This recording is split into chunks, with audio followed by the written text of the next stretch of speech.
Hi friends, welcome to energetic little stars 143 channel. ఇవాళ funny joke ఏంటంటే భార్య భర్తల ఫన్నీ జోక్. ఓకే, ఇప్పుడు భర్త. అబ్బబ్బా, ఏమైంది? కుక్కకి ఫుడ్ పెట్టమంటే అలా అరుస్తున్నావు? ఇంట్లో నుంచి వస్తూ అని అడిగారు సుబ్బారావు. ఇప్పుడు భార్య ఏమంటుందో తెలుసుకుందామా? భార్య: మీరే చెప్పారు కదా అరిచే కుక్క కరవదని. ఇది అరుస్తుంటే దాని మూతికి చెయ్యి అడ్డం పెట్టాను. అది అరవడం ఆపింది. నేను అరవాల్సి వచ్చింది.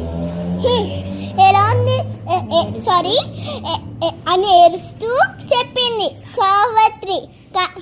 కానీ దీంట్లో జోక్ ఏంటంటే కుక్క కానీ ఆకలితో ఉండింది అనుకో, నోరికి రెండు సేవ్ అవుతుంది అనుకో, ఖర్చుకుంటుందా అరిచే కుక్క కానీ. అది అని జోక్. Okay sir.